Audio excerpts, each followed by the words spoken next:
What distinguishes Broadcasting Scotland from a website or blog, apart from our brilliant programmes? Hi there, I'm Gordon Ross. Are the costs we face to enable us to produce those programmes. These costs are significant and ongoing. However, our facilities are able to do so much more if only we had the staff. In the last year, some of our supporters have cancelled their subscriptions. In one way, we would prefer it if it was because they didn't like us,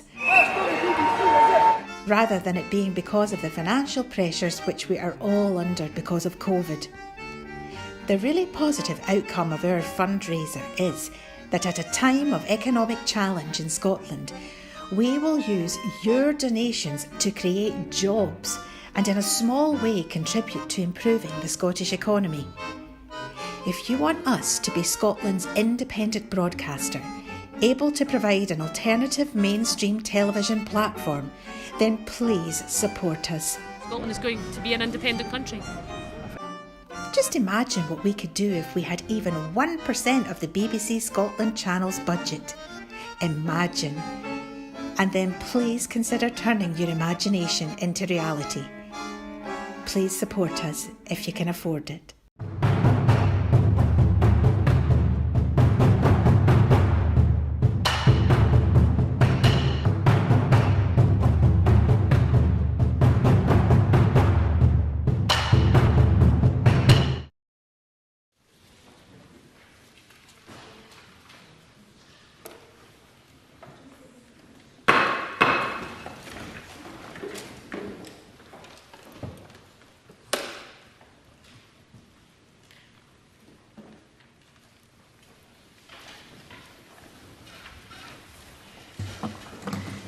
Good morning. The first item of business is general questions. In order to get in as many members as possible, I would appreciate short and succinct questions and responses. And at question number 1, I call Jenni Minto. Thank you, Presiding Officer. To ask the Scottish Government what it's doing to tackle population decline in the Argyll and Bute constituency and other rural areas. Cabinet Secretary Angus Robertson. Thank you, Presiding Officer. There's no quick fix for the challenges leading to depopulation, and we must work with regional, local and community partners to ensure that we collectively deliver a sustainable solution to the challenges facing our rural and island populations. Many of these challenges have been exacerbated by Brexit, the increased barriers to migration, which has helped to offset an ageing population and keep services running, will leave a particularly damaging gap in our rural communities, and the Scottish Government continues to call upon the UK Government to make vital reforms to the immigration system to meet Scotland's needs. Jenni Minto. I thank the Cabinet Secretary for that answer. Scotland's rural communities often face social and economic challenges for a range of different reasons. But one thing, as the Cabinet Secretary has highlighted, they all have in common is that they have all been impacted by an ideologically motivated Tory Brexit. There can be little doubt that many of these often fragile communities have had their populations impacted in some way by this act of social and economic vandalism. So can I ask the Cabinet Secretary what his latest assessment is of the impact which Brexit has had on the population of rural Scotland and how the Scottish Government is seeking to repair the damage this has caused? Cabinet Secretary. May I thank Jenni Minto for her question. The detrimental impact of Brexit on our rural and island communities is profound, where the reliance on tourism and accommodation and hospitality-related employment is acute. These jobs help sustain rural and island economies. However, we know that these sectors are particularly vulnerable to Brexit impacts, such as labour shortages, which 57% of island businesses reported difficulties with in 2021. The Scottish Government is clear that we need practical, deliverable, evidence-based migration solutions which meet Scotland's needs. One example of our work in this space is the development of a rural visa pilot proposal to submit to the UK Government. Beatrice Wishart. Does the Cabinet Secretary agree with me that reliable transport is essential to prevent depopulation and that infrastructure such as inter-island fixed links would benefit island populations and economies in places like Shetland? Cabinet Secretary. I think Beatrice Wishart is absolutely right to ask a question like that, and there are great lessons that can be learnt from other island groups in Northern Europe. For example, the Faroe Islands which has very successfully integrated the different island communities there. So I am very open to suggestions, very open to best practice, and we really need to understand what can be done to make sure that island communities, whether Orkney, Shetland, the Western Isles, have the best infrastructure that is available, and I would be happy to discuss the issue further with the member. Question number 2, Colin Smyth. Thank you, President Officer. To ask the Scottish Government what discussions it has had with NHS Dumfries and Galloway regarding the reinstatement of inpatient births at the Community Maternity Unit within the Galloway Community Hospital. Minister Kevin Stewart. Thank you, President Officer. Officials and the Chief Midwifery Officer have met with the Head of Midwifery of NHS Dumfries and Galloway in May 2022. The Scottish Government is aware of the potential issues, and we continue to engage with the Health Board to explore ways forward. Colin Smyth. Thank you, President Officer. It's 4 years since inpatient births were halted at the Galloway, long before any pandemic, because poor workforce planning means we have a chronic shortage of midwives. The Minister will know that in those rural areas, not being able to fill even a couple of vacancies can mean a service not existing at all. Does the Minister accept that it is utterly unacceptable that women in Wigtonshire face the very real fear of having to give birth in a lay-by en route to hospital in Dumfries, 2 hours away, because the Community Maternity Unit on their doorstep is closed? And more importantly, will the Minister say what specific action the Government are taking to ensure we have the midwives needed in rural communities, because women in Galloway should not be being treated differently just because they live in a rural area? Minister. Thank you, President Officer. The Scottish Government expects all boards to provide maternity services that are delivered as close to home as possible, including the option of home birth services. But this has to be balanced with ensuring the safety of mother and babies when they need access to hospital, maternity and neonatal services. Under this Government, the number of nurses and midwives has grown. I recognise that there are difficulties in terms of recruitment in certain parts of the country. That is something that my colleague Marie Todd is working on. I know that Marie Todd is taking a very close interest in this situation, and I am quite sure that she will be willing to speak further with Mr Smyth to ensure that progress is made. Finlay Carson. While I understand NRAC is the regularly independently reviewed system of working out funding allocations to health boards across Scotland, and that health boards are free to make decisions on where their priority lies, we've already heard that the community midwife-led maternity unit in Stranraer, which was once the 8th busiest out of Scotland's 22, is closed for births, while other similar CMUs are still in place. If the formula is fit for purpose for rural areas, it should address the health inequalities and equities which pregnant women face in Wigtonshire, having to travel 2 hours to get to a maternity hospital. Will the Minister look at this shocking situation and commit to a reassessment of NRAC, specifically for rural and island communities? Minister. Presiding Officer, I'm sure that the Cabinet Secretary would be willing to look at any proposal that Mr Carson has around about NRAC, but that is the formula that is in place at this moment. If Mr Carson is calling for a review, as I say, I think he should write to the Cabinet Secretary about that. That would maybe be popular in some areas, but not in others. In my times in local government, I know about the arguments that there have been around about the local government funding formula. What I would repeat to Mr Carson is exactly what I said to Mr Smyth. We, as a government, Minister, expect all boards to provide maternity services that are delivered as close to home as possible in a safe manner. Question number 3, Sharon Dowey. Thank you, Presiding Officer. To ask the Scottish Government what measures it is putting in place to mitigate the impact of industrial action by rail workers, including on the nighttime economy. Minister Jenni Gilruth. The RMT network rail strikes began on Tuesday of this week, with today and Saturday earmarked presently as days for strike action. Noting that this dispute is a reserved matter for Network Rail and the relevant train operating companies to resolve, I have written to both Network Rail and the UK Transport Secretary outlining this Government's position on no compulsory redundancies and urging all parties to resume talks to ensure a quick and timely resolution. Sharon Dowey. I thank the Minister for the answer. Arts and theatre venues have expressed their concerns about reduced real timetables and their impact on the re-emergence of live performances and culture in Scotland. What steps is the Scottish Government taking to provide certainty to the Scottish culture sector, and what forms of compensation for theatres, if any, is it considering to mitigate the impacts of restricted timetables? Minister. I thank the member for a supplementary question. The member seems to be conflating industrial action, which is what's happening today and happened earlier this week, with the legitimate actions of the Train Drivers Union to refuse to work on their rest days. Now, it's important to say that ASLEF, the Train Drivers Union, have said that this is not formal industrial action. I accept that. I thought the Conservatives did, but maybe seek some clarity on that.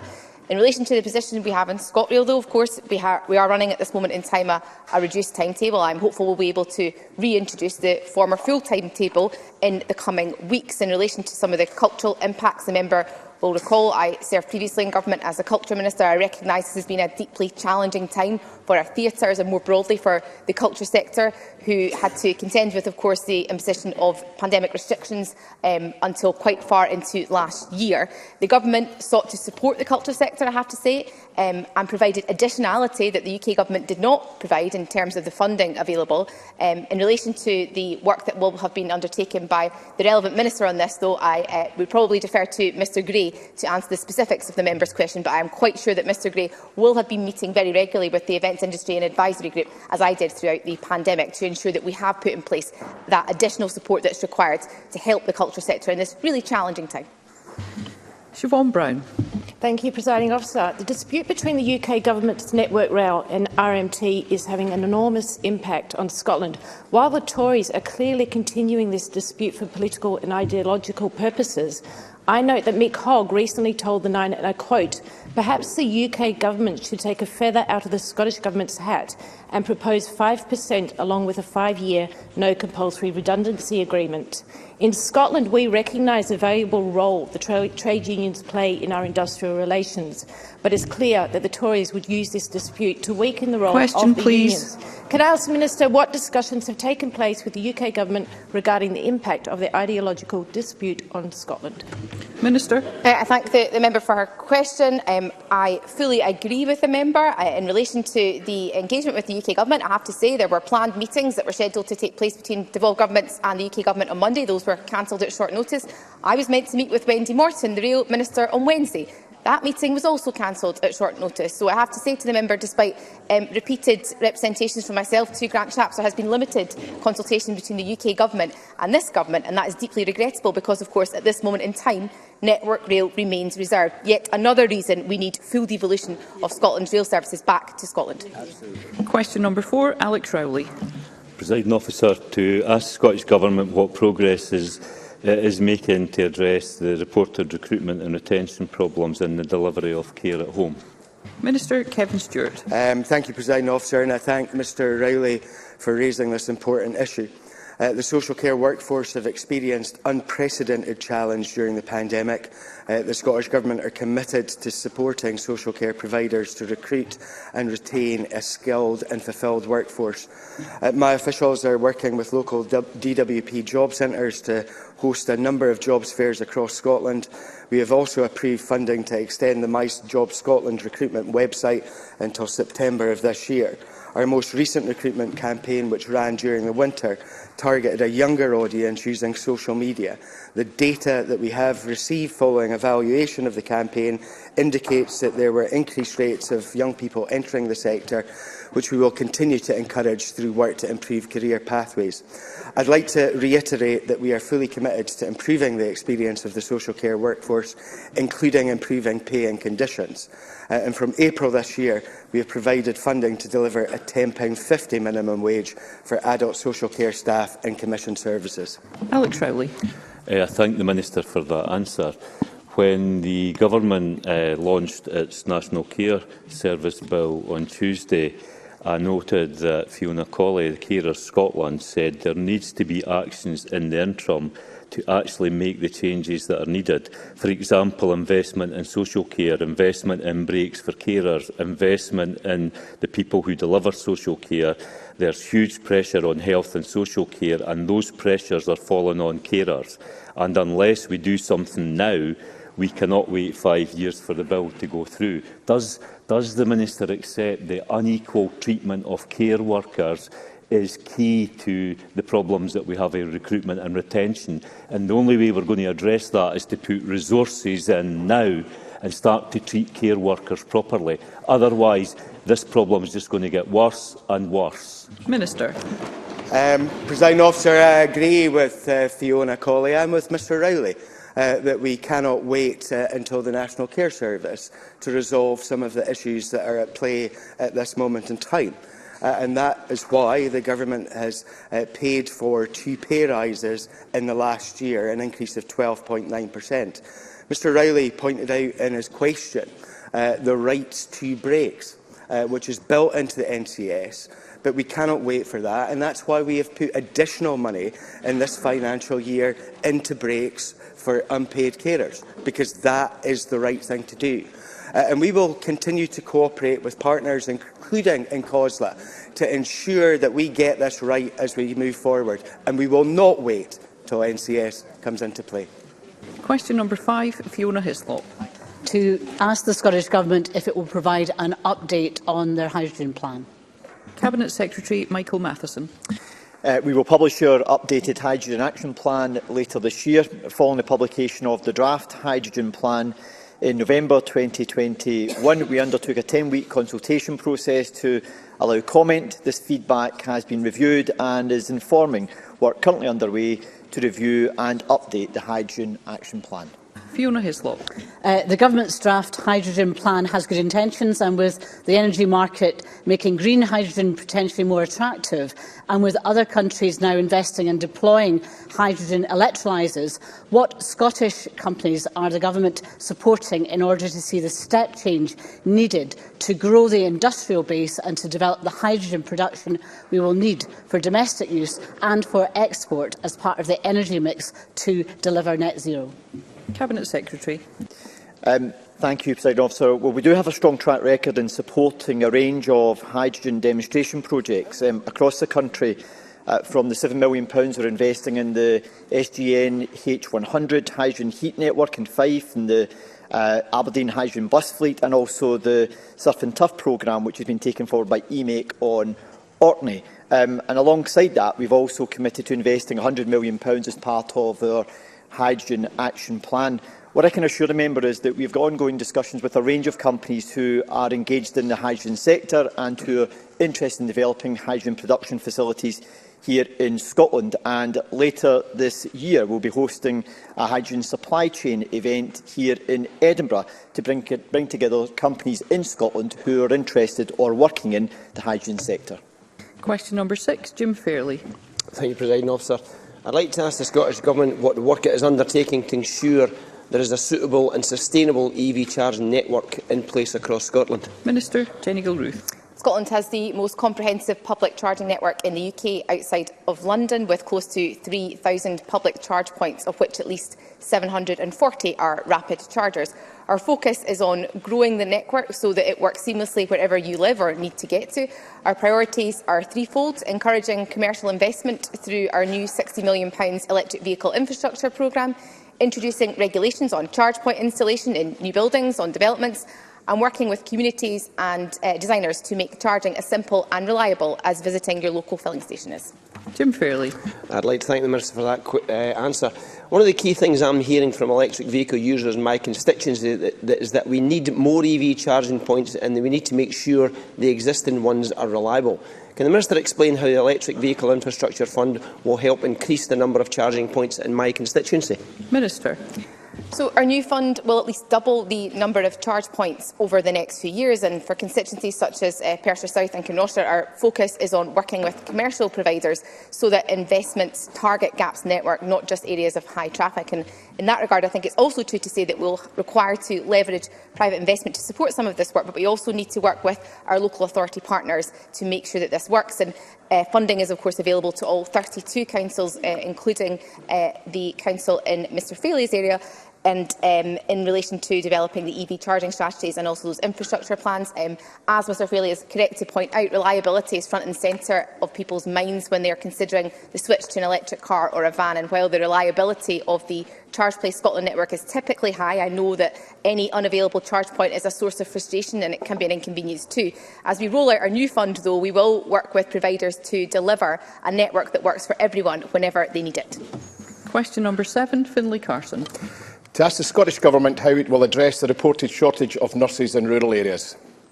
Minister Kevin Stewart. Thank you, Presiding Officer. Although Scotland's nursing and midwifery staffing is at a record high, the Government understands that health boards operating in primarily remote or rural communities face distinct recruitment challenges, and that is why we will develop a remote and rural recruitment strategy by the end of 2024 and a National Centre for Remote and Rural Health and Social Care, which is expected to be operational by spring of 2023.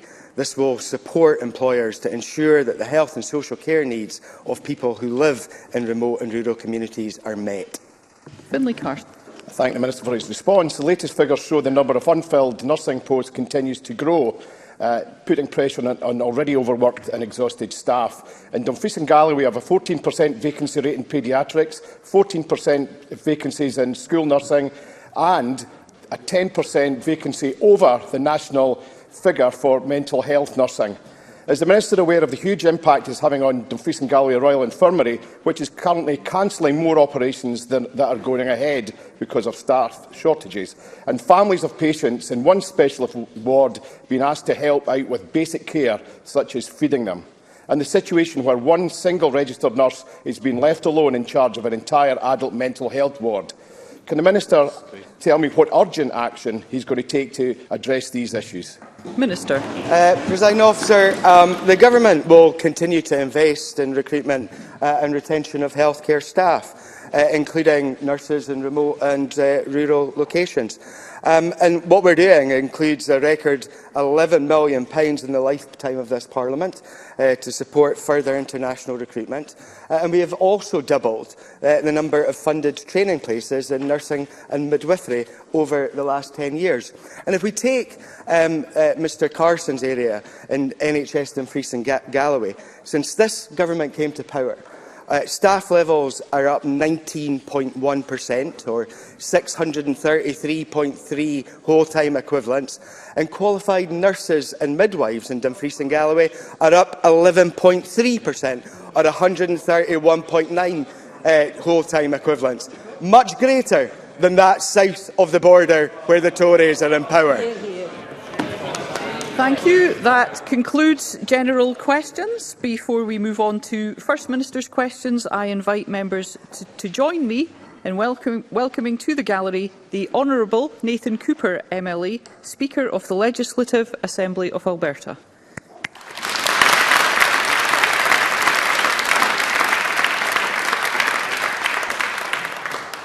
Thank you. The next item of business is First Minister's questions, and at question number 1 I call Douglas Ross. Thank you very much, Presiding Officer.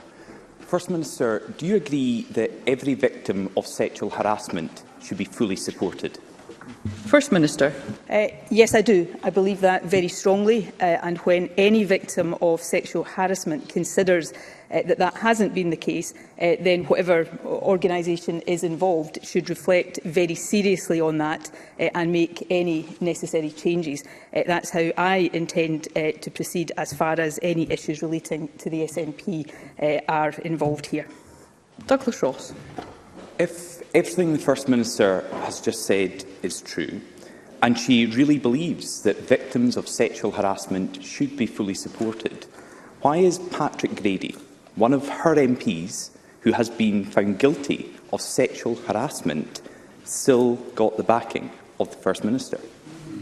First Minister. Well, I have already been clear about these issues, and I'm certainly very willing to be so again today.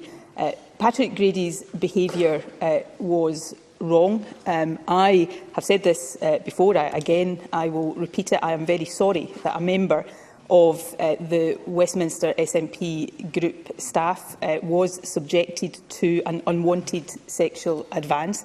It shouldn't have happened, and I think it is important to be very clear about that. Patrick Grady's behaviour was investigated by an independent process that all parties in the House of Commons, as I understand, are signed up to. The findings of that independent process were, of course, published, as is right and proper, and a sanction was imposed, a sanction that was recommended by that independent process and replicated by the SNP Westminster Group. In this situation, there is also clearly a victim who feels that they were not properly supported in that process. Indeed, the victim in this case believes that the process exacerbated the trauma that was experienced, and I think it is absolutely incumbent on any organisation in that position to take views of that nature very seriously. And as I have already said before today, and I've already said this today, that is a matter that the SNP must and will reflect on. Ian Blackford, the leader of our group at Westminster, has already confirmed an external review of the Westminster group processes, and I think that, again, is right and proper. The last thing I would say, Presiding Officer, is this. I take these issues very seriously. It is incumbent on me to do so. But these issues are not unique to the SNP. All parties have faced these issues, and at times all parties have been criticised for their handling of these issues. All of us have lessons to learn. Obviously, I'm only responsible in a party political sense for the SNP, but all of us in the society we live in have lessons to learn, and it's incumbent on all of us to do so. And for my part, I am determined that that will be the case. Douglas Ross. There was a ruling and a sanction from the independent complaints and grievance system within the UK Parliament, but that sanction doesn't have to be the same adopted by the SNP Parliamentary Party at Westminster. Patrick Grady has served just 2 days suspension from the SNP at Westminster. 2 days is an insult. Throughout this process, the victim has been disregarded. So I hope the First Minister listened to what he had to say this morning. The victim feels betrayed. He said that Patrick Grady and Ian Blackford tried to take advantage of me being young and inexperienced. They did the bare minimum of investigation. He described his life as a result of this ordeal as torture and a living hell. Most depressing of all, he said that the SNP are punishing any victim of this sort of behaviour and punishing anyone that's come forward with a similar complaint as mine. This morning, he also said there are lots of questions for the First Minister to answer as well, and he made it clear they're not getting answered. He said, and these are the victim's words today, "I would like to see Nicola say more on the subject." So will the First Minister now tell the victim what was her reaction on hearing the leaked recording where Ian Blackford encouraged SNP MPs to support the guilty party instead of the victim? First Minister. Well, let me say, first of all, in relation to the victim in this case, some days ago, in fact, I have already in a written message said sorry directly to them. I have also confirmed my willingness to meet directly and personally with the victim in this case. When, as I hope it will, that interaction takes place, I will say sorry in person. It's not my behaviour that was investigated, but I am leader of the SNP and I take that responsibility very seriously. The recording of the Westminster Group meeting, I think, reveals part of what was wrong in that case. Indeed, some of the individuals who were recorded at that meeting have already said this themselves. It demonstrated, and I wasn't at the meeting, so whether this is an accurate overall reflection of the discussion, I can't comment on, but what I have heard suggests that more concern was shown for the perpetrator of this behaviour than was shown for the victim of it. I think that is utterly unacceptable, and that is something I will be very clear about. I would repeat the point I made earlier on. We live in a society now, thankfully, where behaviour of this nature is not accepted and is not rightly brushed under the carpet in the way that it used to be. I'm sure everybody in this chamber remembers the 2 years, I think it was in total, that I was subjected to pretty gruelling investigations over separate instances that I would argue came about because I refused to brush certain things under the carpet. It is important that there is transparency, and that it is important that any organisation facing these issues reflects and fully faces up to them. That's what I am going to ensure happens for the SNP. But I will repeat the final point I made, and it will be my final point here as well, Presiding Officer. All parties have faced this. There are 2 Westminster by-elections happening today because of behaviour on the part of Conservative MPs. All parties have faced this. All parties have been criticised, including in these cases, for their handling of these matters. And I think it's important for all of us, and I will simply speak for myself, that somebody in my position should not sit in a glass house throwing stones about these things. We should sort these things out when they arise in our own parties. That's what I intend to do for the SNP, and I think it is what all leaders should do when it arises in their parties as well. Douglas Ross. I know the First Minister wants to make this about other parties and other parts of the country, but the fact that we have 2 by-elections today is because Conservative MPs have been suspended and resigned from Parliament. Patrick Grady has been suspended for 48 hours. Yeah. And the First Minister called the recording of the SNP group meeting utterly unacceptable.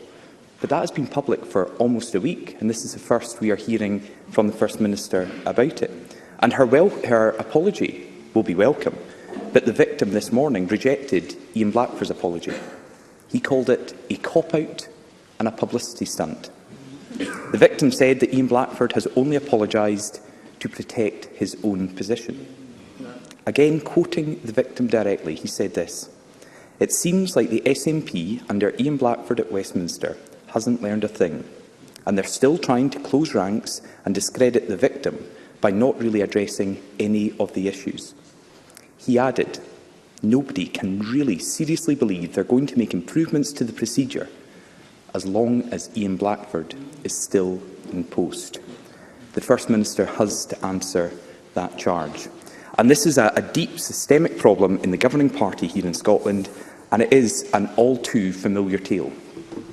Last year, in similar circumstances, Nicola Sturgeon stood up and said in this chamber, and I quote, "It will be a priority for me, for as long as I am First Minister, to ensure that lessons are learned and the trust is re-established, so that anyone who considers in the future that they have suffered sexual harassment has the confidence to come forward and knows that their concerns will be listened to and addressed."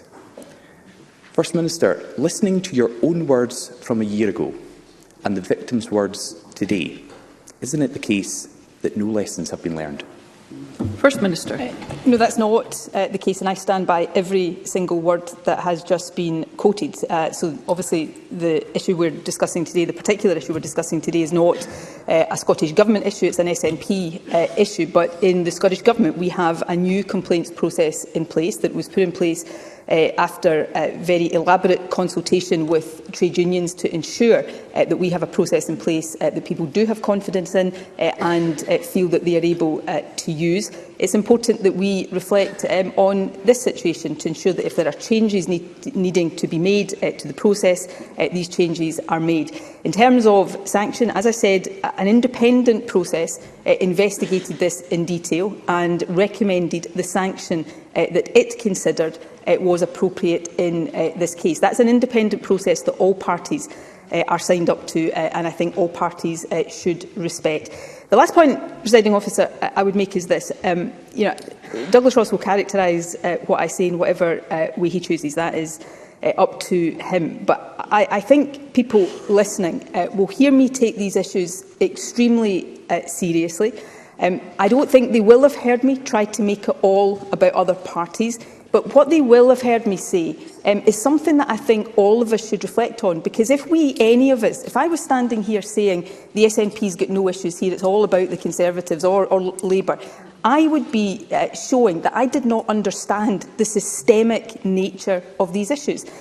And if Douglas Ross, he is absolutely rightly raising these issues with me when they arise with the SNP, but if he's really saying that this is somehow a problem uniquely for the SNP, then I would argue he is demonstrating that he doesn't understand the systemic, society-wide nature of these issues.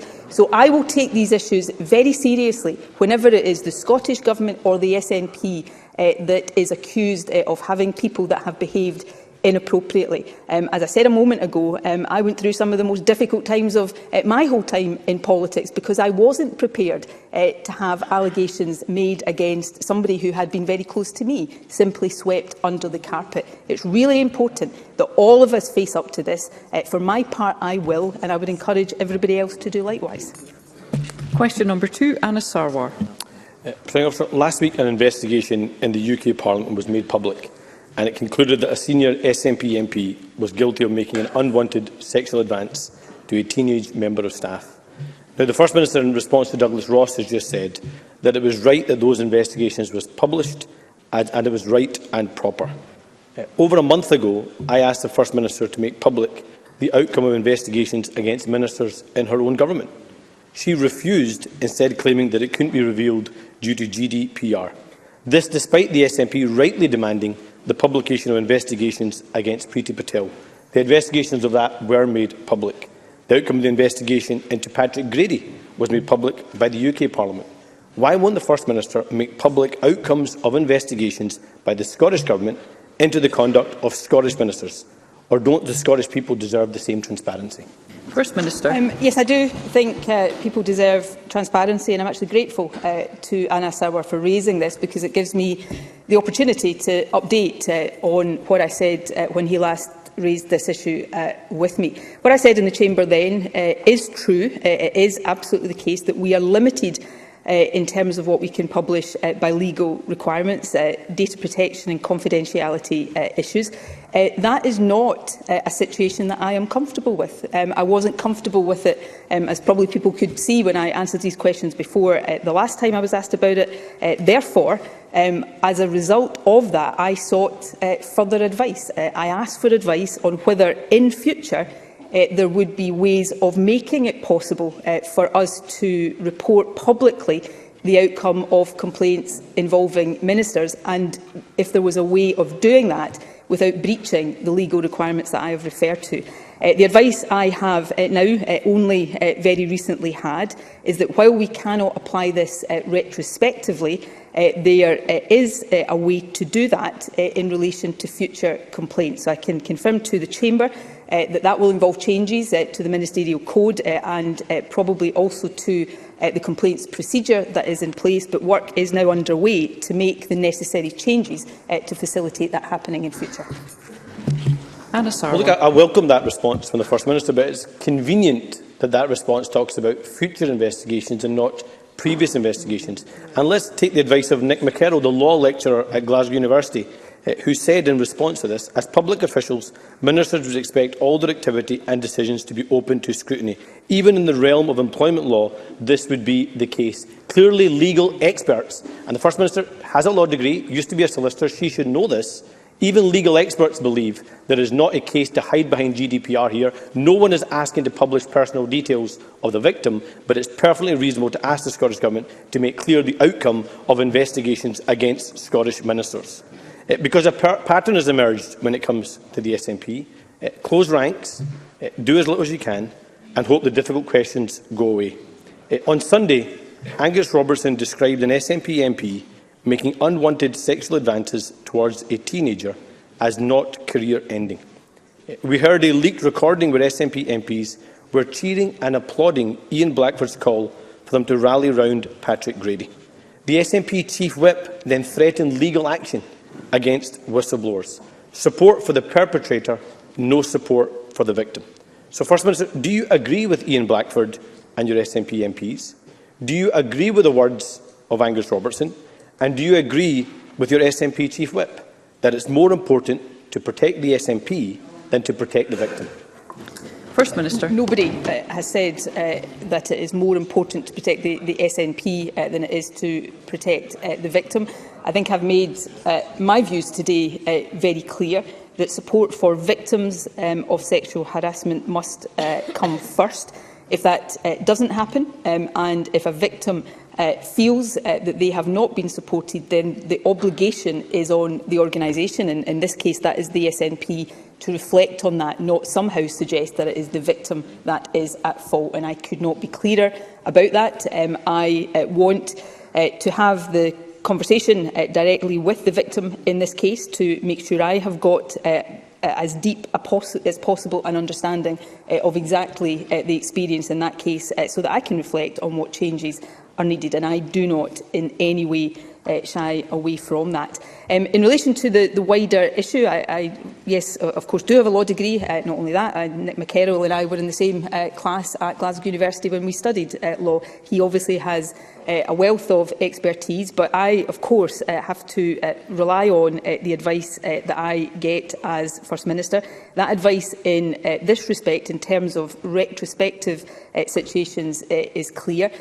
But I was not prepared to accept without challenging that for the future. That is why I sought further advice. It is why I asked for advice on the ways in which we could be consistent with our legal obligations, but also consistent with what I believe is an important obligation, that of transparency. And that is why we will move now forward now to make necessary changes to the ministerial code and to the procedure to allow information to be published in future. So I think it is important in any situation like this that somebody in my position takes these things seriously. I am doing that, and I will make whatever changes is necessary to get to a position for my party and for my government where we live up to the standards that all of us expect. And I think every organisation, including all political parties, have a duty to do likewise.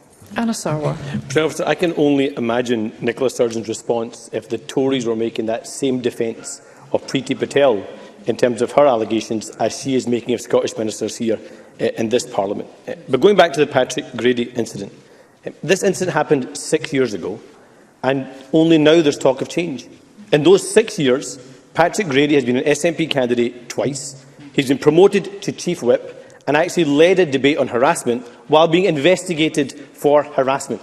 It has taken the victim going to the press for this First Minister to talk about taking action, an all-too familiar story when it comes to the SNP.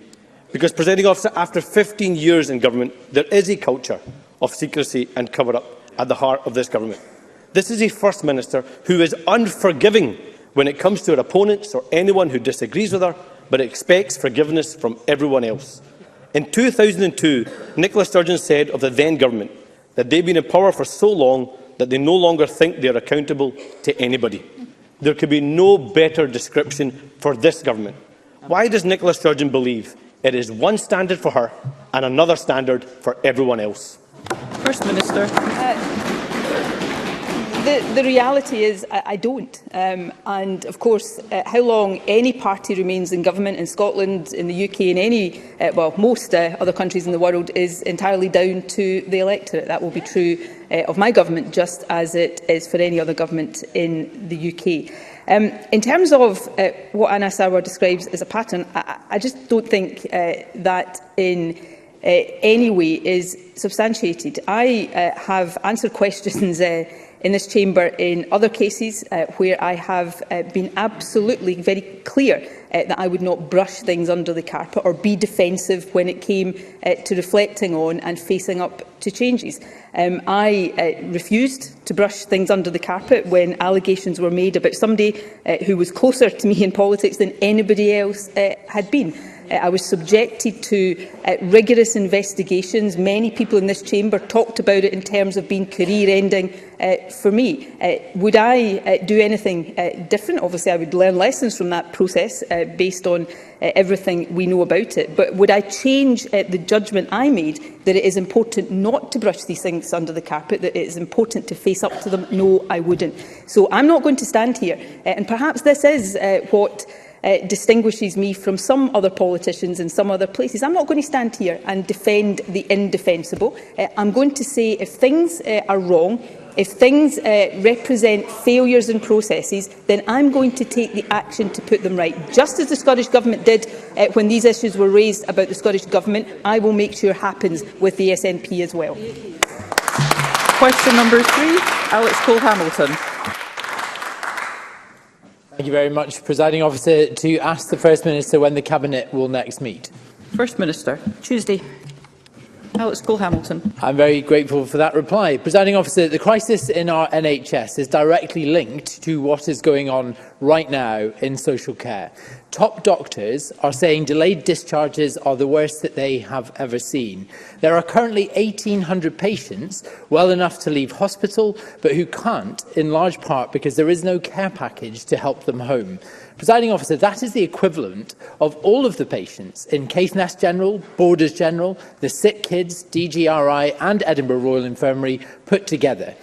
The government solution to this is a ministerial takeover of social care, which my party has opposed from the start. Remember, it was SNP ministers who discharged COVID-positive patients into our care homes. We can't afford to wait 4 years for the wrong solution. This crisis is at our gates right now. So can I ask the First Minister, why won't she meet that crisis now with proper pay, fair conditions and local reform? First Minister.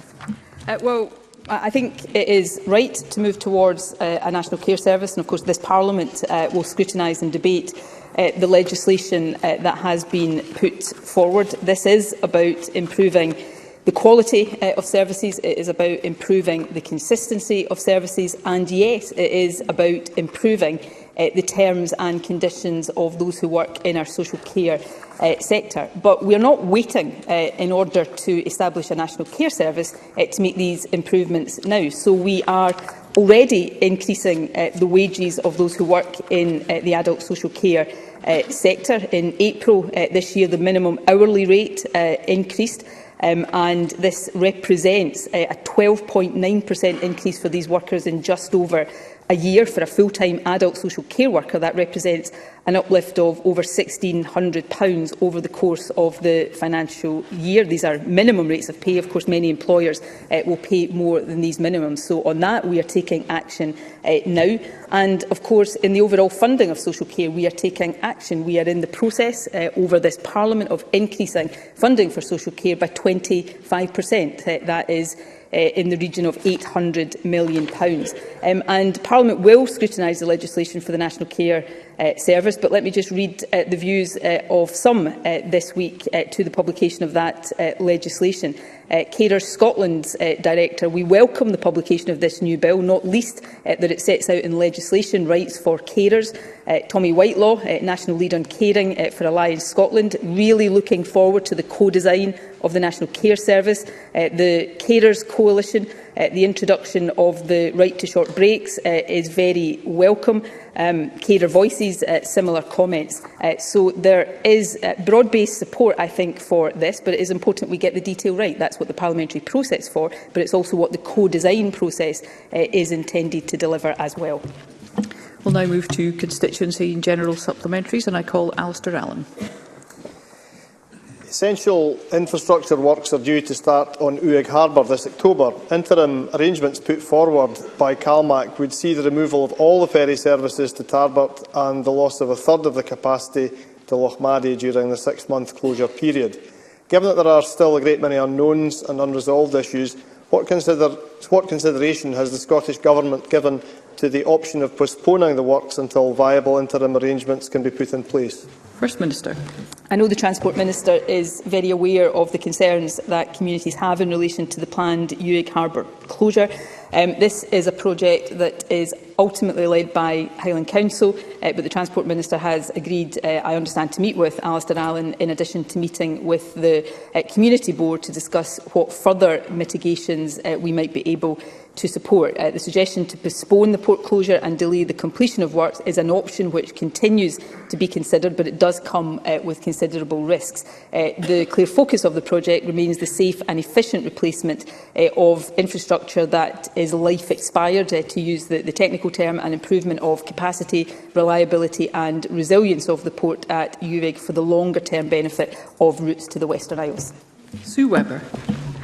Thank you, Presiding Officer. First Minister, my constituent Samantha received a letter from the Cabinet Secretary for Health and Social Care on the 20th of June, stating his reassurance that both the Scottish Government and NHS Scotland remain committed to ensuring women who have experienced complications as a result of transvaginal mesh have access to the best possible care. This left Samantha upset and lost for words. She told me, and I quote, "I was heartbroken when I tried to access this care, only for my hospital gynaecology department to tell me the NHS would not honour most of the measures. They were unwilling to refer me to the Glasgow unit and scared me half to death by saying people like me will never be 100% mesh-free. It's as if they're trying to put us off mesh removal surgery." First Minister, you stated that we will do everything possible to get these women the treatment and the care that they need. Where is the evidence that this is happening? First Minister. There is a wealth of measures that have been taken to improve the experience of women who have suffered because of mesh, and that includes, for example, a complex pelvic mesh removal service, and we continue to take forward changes to improve that experience and ensure that women do have access to the treatment they need. I have previously met with groups of women. I did so with the then Chief Medical Officer and the then Health Secretary, and continue to be committed to taking forward all of these changes. Obviously, I'm not aware of Samantha's particular circumstances, nor have I seen the letter that she received from the Health Secretary, but I'm happy to look at that, and if we can provide further information that would be of assistance to Samantha, I'm happy to ensure that that is done. Rhoda Grant. Thank you, Presiding Officer.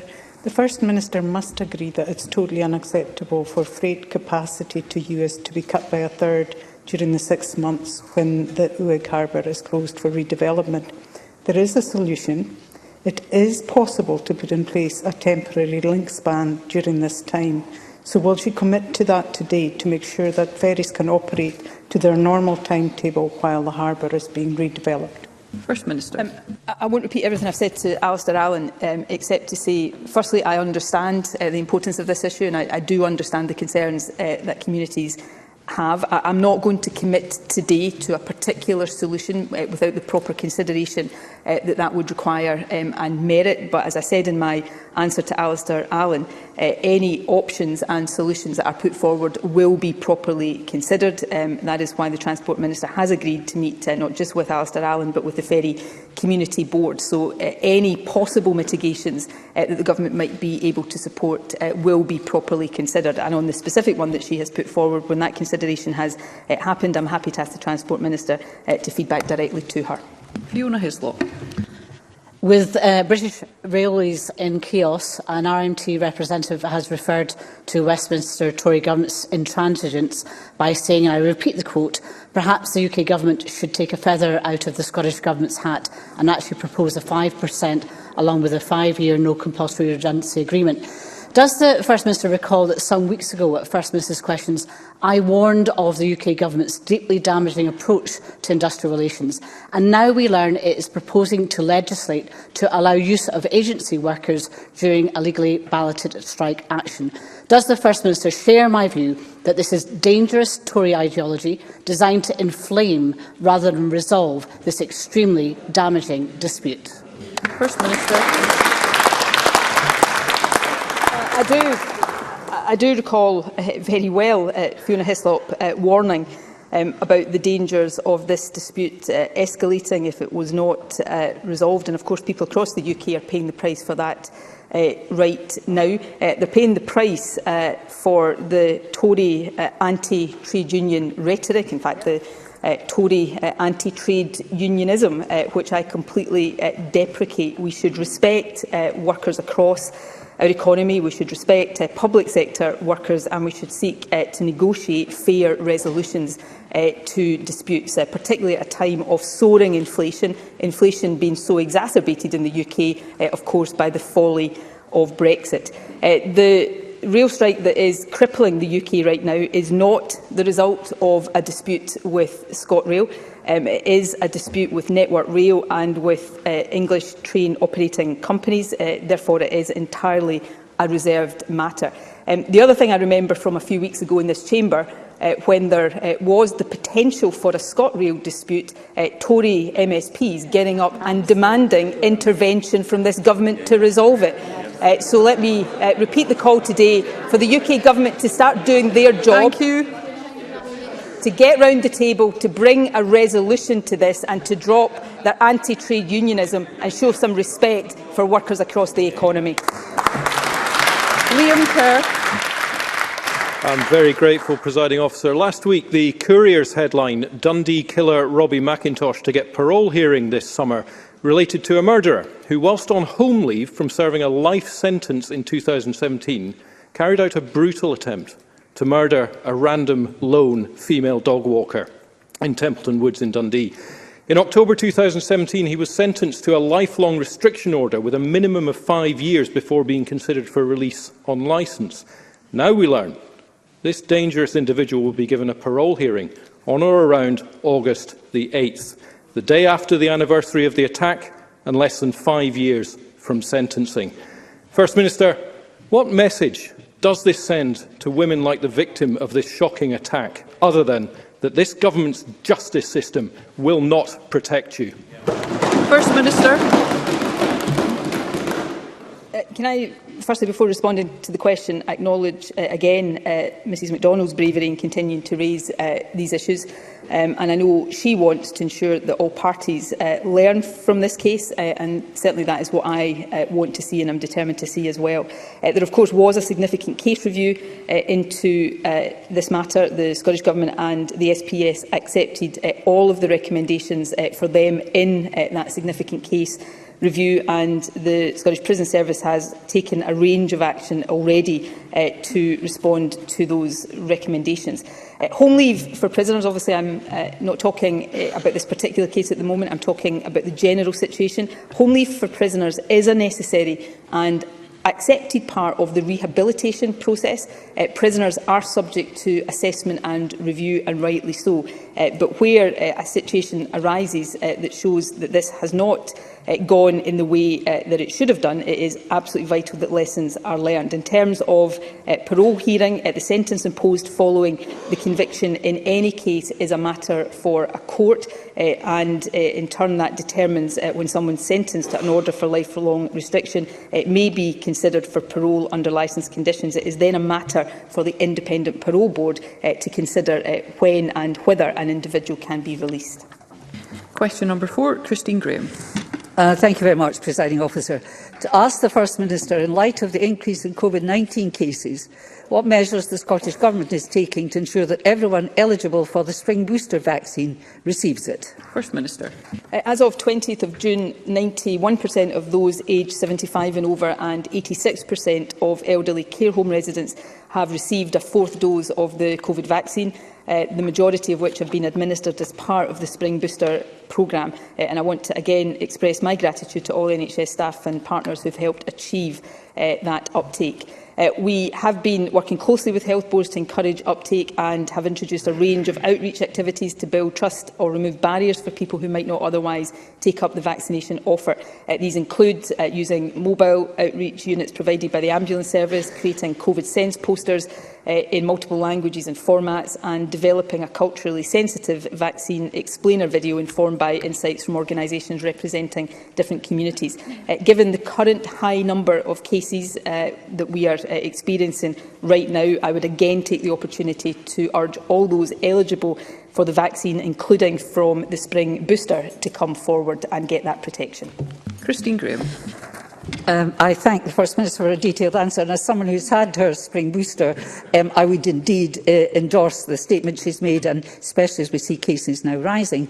Now, further to that, with cases reportedly at 1 in 30, and undoubtedly that's an understatement, and hospital admissions rising, we can all see where we might be headed if we throw caution to the winds. And I'm as sick of restrictions as an ex-person, but what should we be doing as individuals, and in fact in commercial situations, what should we be doing to try to nip this in the bud and not head towards a restrictive winter?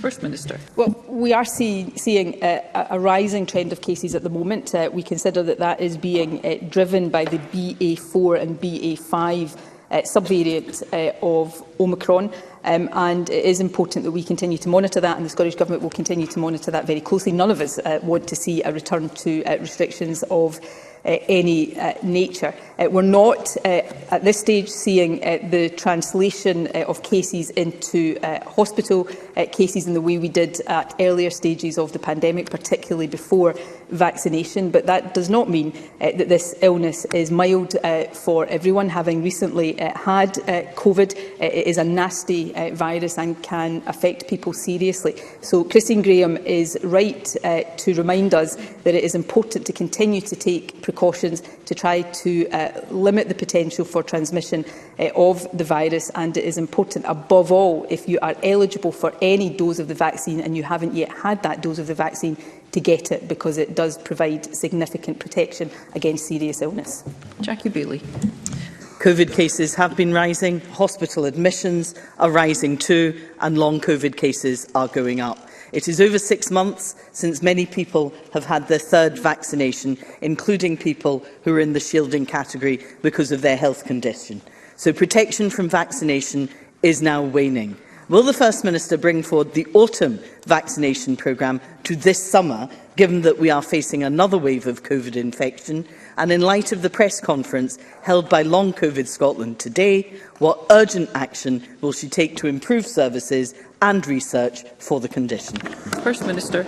Firstly, on vaccination, we continue to monitor very carefully, informed by expert scientific and clinical opinion, the effects of vaccination. I think it is important to be responsible about the terminology and the language we use about the impact of vaccination.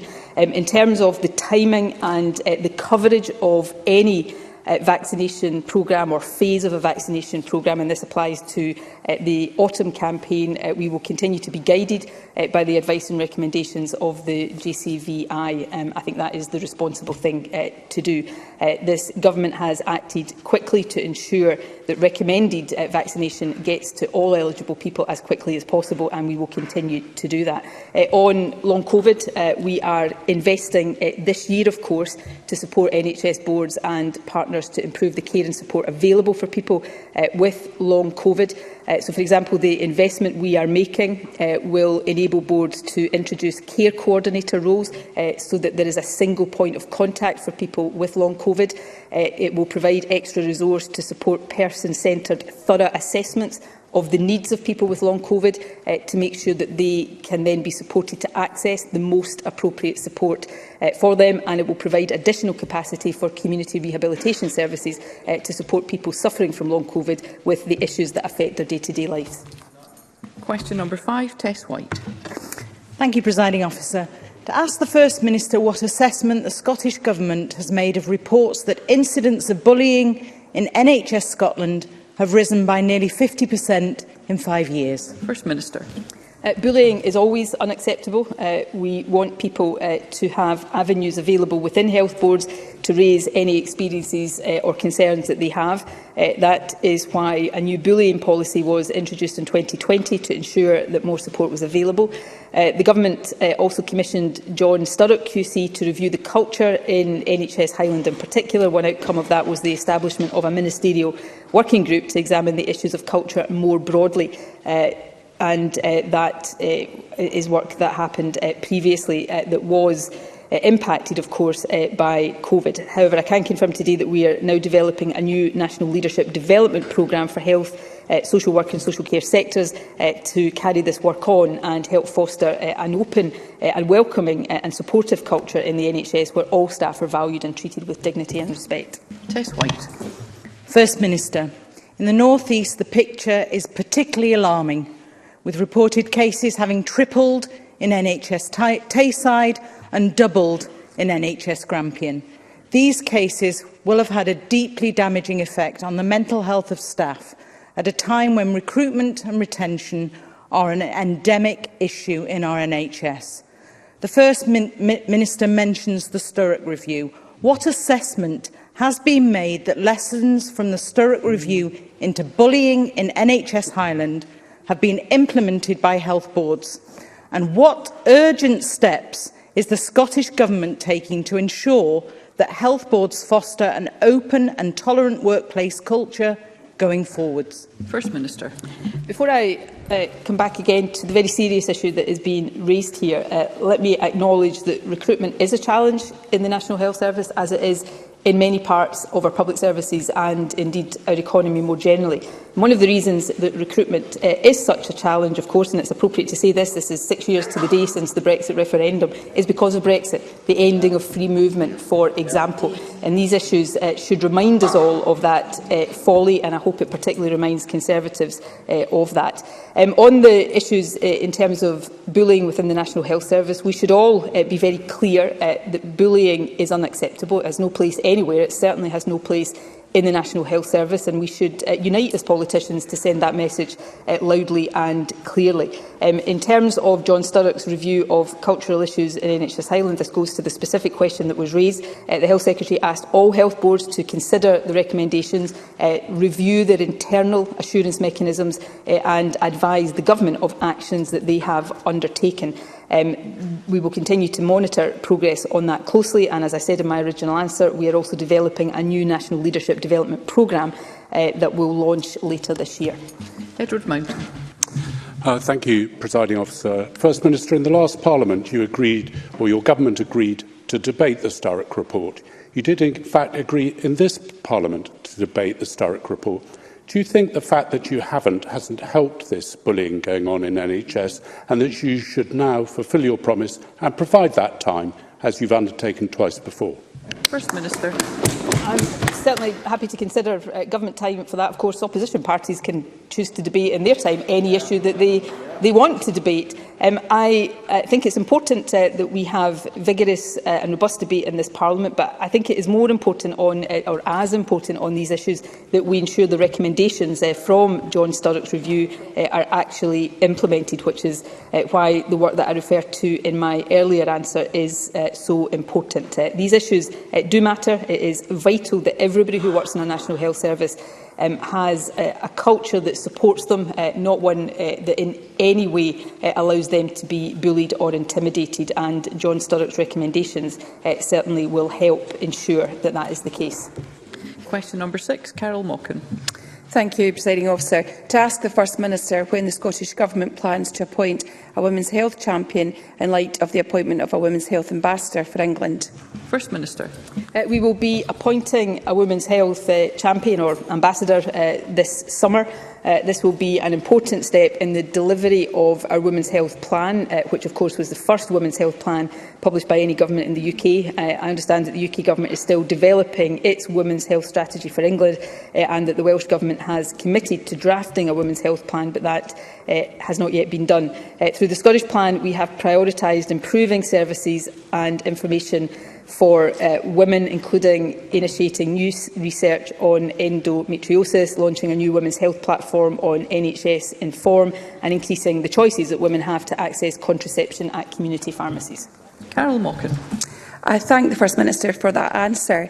Women across Scotland face the significant challenge of health inequalities on a daily basis. For many women, these inequalities can define their lives, in some cases simply because they are women, and in others because they are women who live in areas with higher levels of deprivation. It is clear that the women need many of the short and medium-term actions in the Women's Health Plan, and I thank the Minister for confirming that the appointment will be made. If the First Minister truly recognises the urgency of this matter, Will she give women across Scotland the answer that they not only want but need, and ensure that the appointment will be meaningful and will take forward the important short-term actions from the Women's Health Plan which have not been forthcoming so far? First Minister. Yes, the appointment will be meaningful. I'm not entirely sure what is intended by that question. Of course it will be meaningful. Anybody appointed to this role will have expertise that is required. It is important that we take forward all of the action points and recommendations in the Women's Health Plan. As I said, we were the first government in the UK to produce a Women's Health Plan. Since the launch of the plan, we have seen progress made on a range of actions. The development of the Women's Health Platform on NHS Inform is an important source of information. The jointly funded research call jointly funded with wellbeing of women on endometriosis research is also important. We have established a menopause specialist network which is meeting regularly to provide peer support and support for primary care teams, something that I think is really important. We have made progress on access to contraception in pharmacies, and action on menstrual health, including menopause, is now included in the Scottish curriculum. So a range of things have already happened, but it's important that we drive forward all of the recommendations in this, which is why the appointment of a Women's Health Champion is such a key part of it. And as I said in my original answer, that appointment will happen this summer. I'll return briefly to general and constituency supplementary questions. Take one final question from Maggie Chapman. Thank you, Presiding Officer. Yesterday in the Commons, the Deputy Prime Minister laid out his plans for a so-called British Bill of Rights. In reality, this is a rights removal bill. It would rip up the European Court of Human Rights from domestic law and rewrite the Scotland Act. In their place, we are supposed to rely on Mr Robb's common sense. It becomes clearer every day that only by becoming independent can we build a fairer and more equal Scotland. Will the First Minister join me in opposing these dangerous plans, and can she outline what impact this might have on our plans to introduce a Scottish human rights bill during this Parliament? First Minister. I could hear the discomfort from the Conservative benches as Maggie Chapman was speaking, and I'm not surprised they're so deeply uncomfortable. Having a UK government that, of course, Scotland did not elect, a UK government that's already taken us out of Brexit against our will, now ripping up, removing, or at the very least diluting human rights, absolutely is yet another argument for Scotland becoming independent. This bill will impact on devolved responsibilities, and it is therefore important that the UK government properly consults with us. I don't hold out much hope of that happening in reality. But of course we do have plans ourselves for a human rights bill, and we remain committed to taking that forward over the course of this Parliament. Thank you. That concludes First Minister's questions. There will be a brief pause before we move to members' business.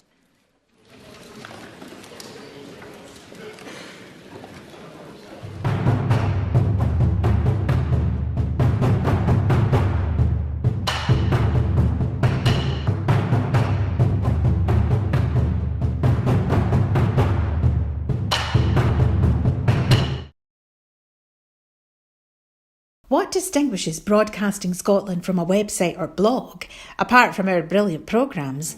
Hi there, I'm Gordon Ross. Are the costs we face to enable us to produce those programmes. These costs are significant and ongoing. However, our facilities are able to do so much more if only we had the staff. In the last year, some of our supporters have cancelled their subscriptions. In one way, we would prefer it if it was because they didn't like us, rather than it being because of the financial pressures which we are all under because of COVID.